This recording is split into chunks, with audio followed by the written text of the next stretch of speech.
Hello everyone. आज हम बात करेंगे भारत के उस महान बल्लेबाज की जर्नी के बारे में जिसके लिए कभी ये कहा जाता कि अगर ये बंदा सिर्फ 15 मिनट के लिए भी क्रीज पर टिक गया ना तो उसे आउट करना किसी भी गेंदबाज के लिए मुश्किल तो क्या बिल्कुल नामुमकिन होता था। एक ऐसा बल्लेबाज जिसे टीम इंडिया का मिस्टर डिपेंडेबल और दी वॉल के नाम से जाना जाता था।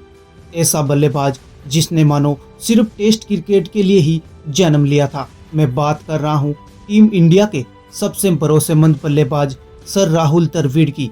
आज के इस वीडियो में हम जानेंगे कि कैसे बेंगलोर की गलियों से निकले इस साधारण लड़के ने भारतीय टीम में न केवल अपनी जगह बनाई बल्कि देखते ही देखते नेशनल क्रिकेट एकेडमी का हेड कोच बना और 2018 में इंडिया अंडर 19 टीम को वर्ल्ड कप जिताया। फिर उसके बाद भारत की सीनियर टीम का कोच बन 2024 का T20 वर्ल्ड कप भी अपने नाम किया।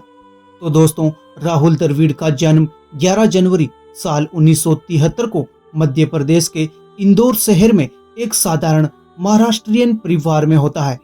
उनके पिता शरद द्रविड़ एक जेम एंड प्रिजर्व नाम की कंपनी में काम किया करते थे और मां पुष्पा द्रविड़ बेंगलोर की विश्वेश्वरैया कॉलेज ऑफ इंजीनियरिंग में एक आर्किटेक्चर प्रोफेसर थी, जिनके अनुशासन और इंटेलिजेंस ने राहुल के जीवन पर गहरा प्रभाव डाला।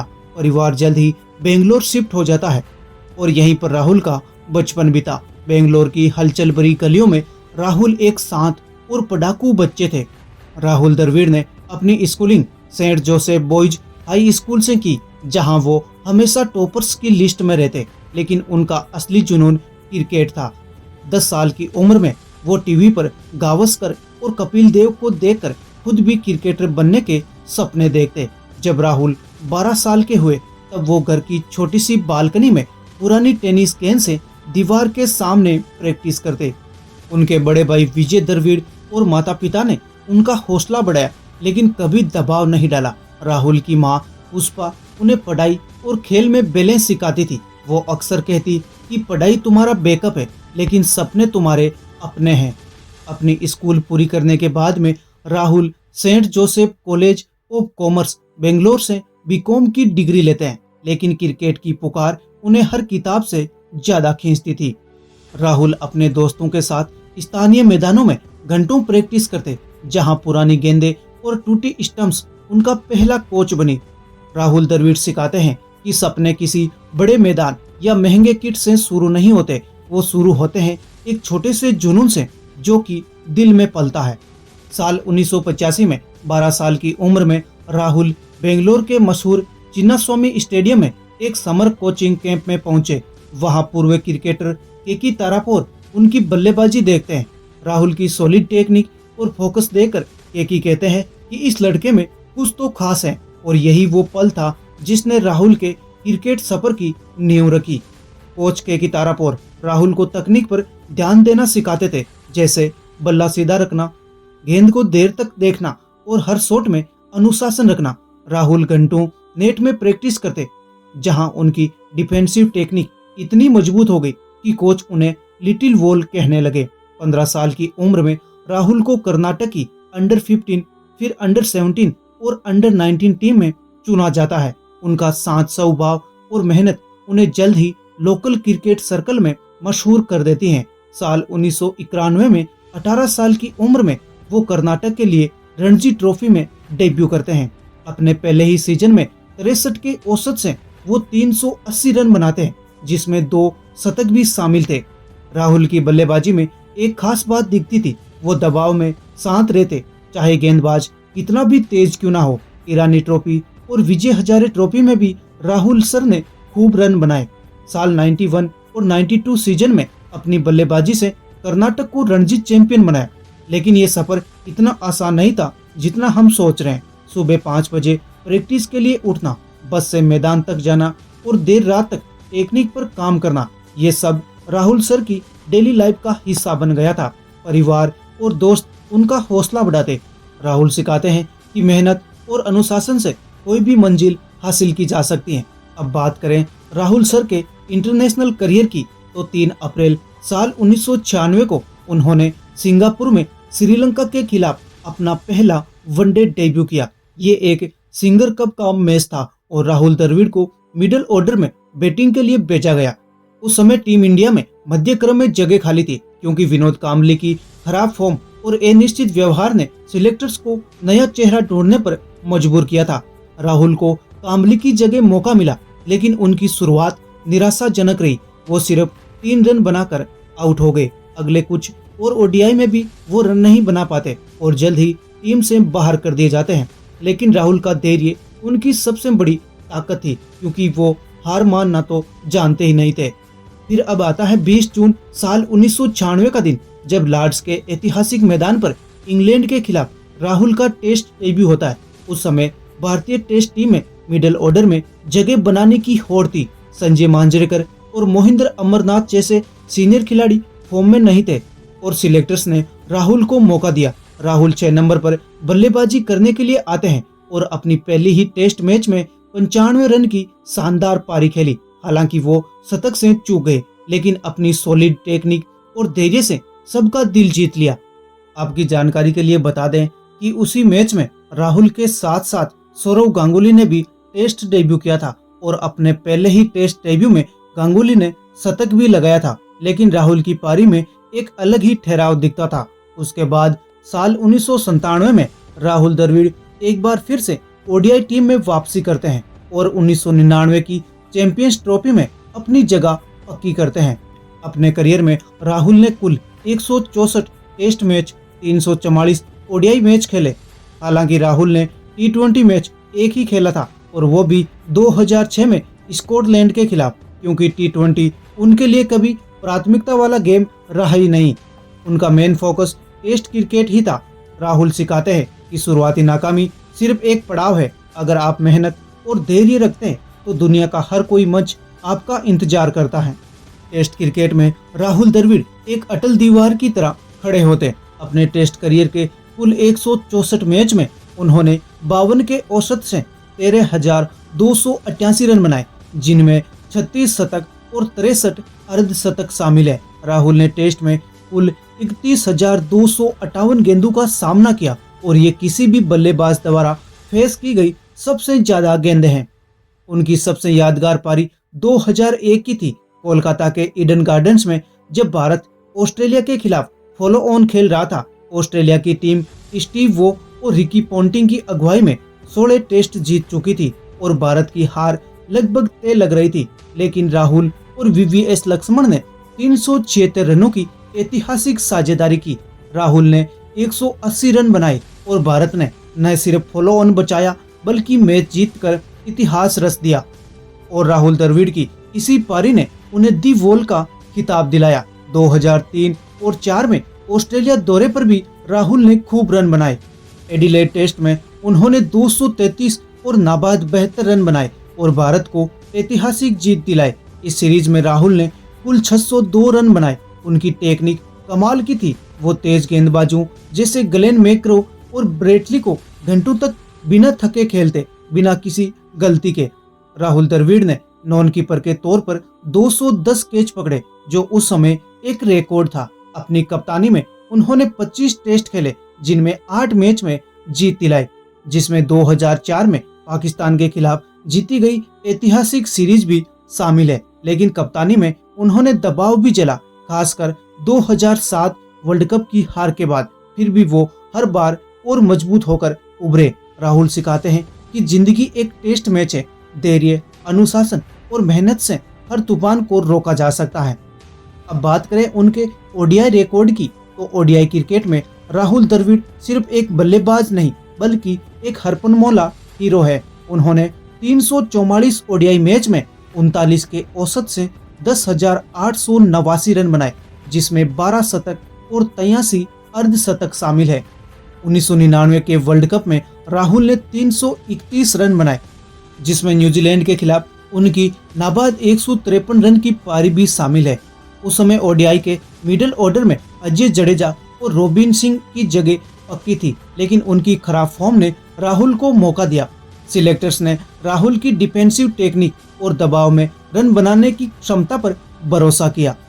2003 वर्ल्ड कप में वो भारत को फाइनल तक ले गए। हालांकि ऑस्ट्रेलिया के खिलाफ भारत को करारी हार का सामना करना पड़ा। राहुल ने सिर्फ बल्लेबाजी नहीं की, उन्होंने विकेट कीपर की भी भूमिका निभाई, खासकर 2002 और 3 में जब भारत को एक ऑलराउंडर की जरूरत थी। नयन मोंगिया और समीर दिगे के बाद राहुल को कीपिंग की जिम्मेदारी मिली। उन्होंने कुल 73 ओडीआई में विकेट कीपिंग की और विकेट कीपर के तौर पर 84 कैच पकड़े और 14 स्टंप आउट भी किए थे। राहुल द्रविड़ फील्डिंग में भी लाजवाब थे।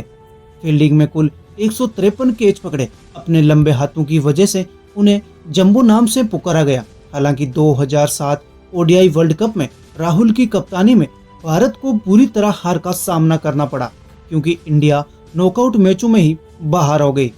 बांग्लादेश और श्रीलंका ने भारत को लीग स्टेज में ही बाहर कर दिया था और भारत वर्ल्ड कप से भी बाहर हो गया। ये वर्ल्ड कप राहुल द्रविड़ की कप्तानी का सबसे बड़ा काला अध्याय था। हालांकि उसी साल T20 वर्ल्ड कप में कप्तान महेंद्र सिंह धोनी की अगुवाई में इंडिया ने शानदार प्रदर्शन किया और फाइनल में पाकिस्तान को हराकर पहला T20 वर्ल्ड कप जीता।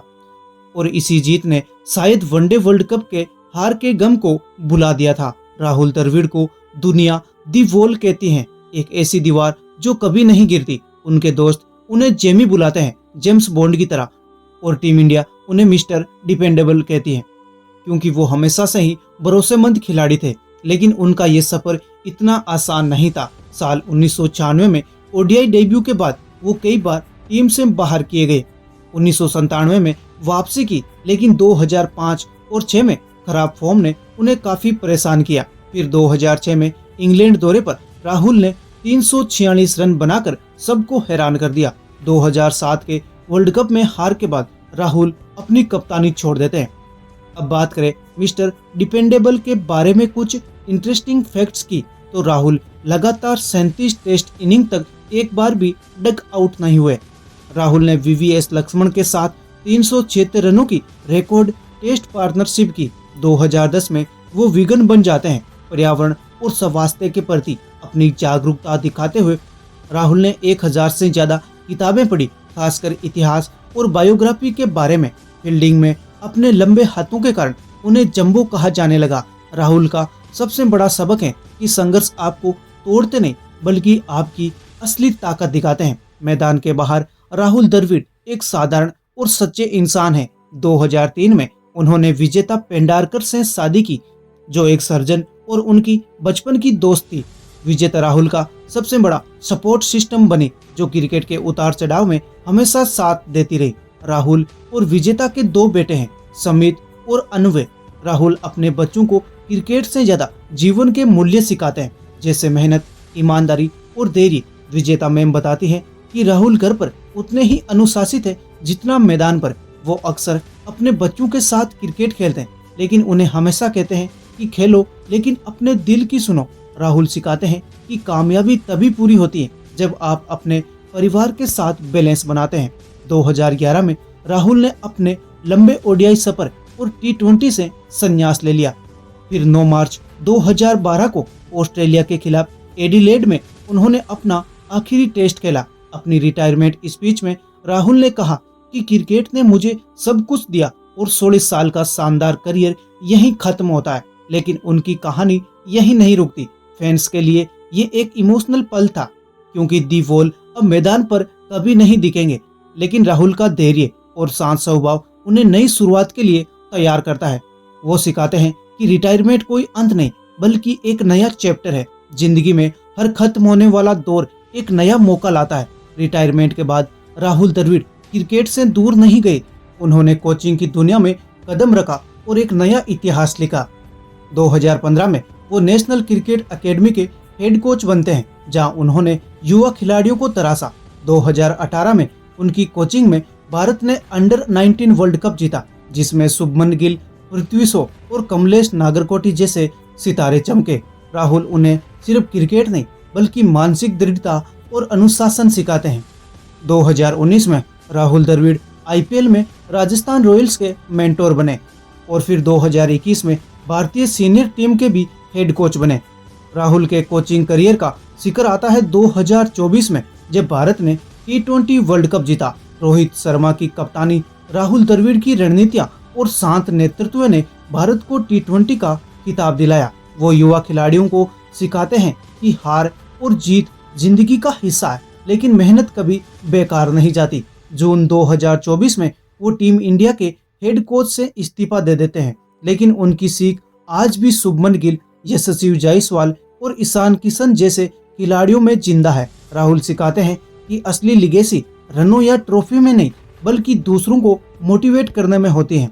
राहुल द्रविड़ का योगदान सिर्फ मैदान तक सीमित नहीं है, दुनिया उनकी कला और समर्पण को बार बार सम्मानित करती है। साल 2000 में उन्हें Wisden cricketer of the year चुना जाता है। 2004 में भारत सरकार राहुल द्रविड़ को पद्मश्री देती है और 2013 में पद्म भूषण, जो देश का तीसरा सबसे बड़ा नागरिक सम्मान है। 2018 में वो ICC हॉल ऑफ फेम में शामिल होते हैं, जो किसी क्रिकेटर के लिए सबसे बड़ा सम्मान है। BCCI उनको लाइफ टाइम अचीवमेंट अवार्ड भी देती है और साल 2000 में उनकी फील्डिंग के लिए आउटस्टैंडिंग फील्डर अवार्ड भी मिलता है। लेकिन राहुल हमेशा कहते हैं, असली सम्मान मेरी टीम की जीत और मेरे फैंस का प्यार है। वो सिखाते हैं कि सम्मान मेहनत का फल है, लेकिन सच्ची खुशी दूसरों के लिए कुछ कर गुजरने में है। राहुल द्रविड़ सिर्फ एक क्रिकेटर नहीं, वो एक जेंटलमैन, एक गुरु और एक मोटिवेशन है। उनकी दी वॉल की छवि दुनिया को दिखाती है कि धैर्य और मेहनत से कोई भी तूफान रोका जा सकता है। वो क्रिकेट को एक टीम गेम बनाते हैं, जहां हर खिलाड़ी का योगदान मायने रखता है। युवा खिलाड़ी उनको राहुल सर कहते हैं, क्योंकि वो सिर्फ कोच नहीं, बल्कि एक मार्गदर्शक है। राहुल द्रविड़ की लिगेसी शुभमन गिल, यशस्वी जायसवाल और रिंकू सिंह जैसे खिलाड़ियों में दिखती है। राहुल की टेक्निक, सॉलिड डिफेंस, देर तक गेंद को देखना और दबाव में शांत रहना आज भी कोचिंग मैनुअल्स में पढ़ाई जाती हैं। वो सिखाते हैं कि जिंदगी में चुनौतियां आती हैं, लेकिन अगर आप अटल रहते हैं तो कोई आपको हरा नहीं सकता। उनकी कहानी हमें बताती है कि लिगेसी रनों या ट्रॉफी में नहीं, बल्कि उन दिलों में है जिन्हें आप मोटिवेट करते हैं। राहुल द्रविड़ की दीवार आज भी खड़ी है और हमेशा दूसरों को रास्ता दिखाती रहेगी।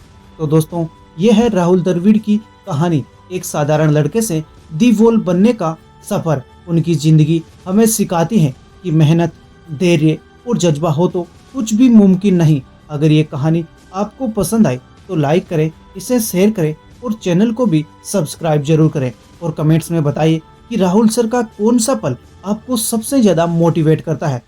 साल 2001 का कोलकाता टेस्ट, या 2003 का एडिलेड, या फिर 2024 की T20 वर्ल्ड कप जीत। तो चलिए मिलते हैं अगली वीडियो में एक नई कहानी के साथ। तब तक के लिए जय हिंद, वंदे मातरम।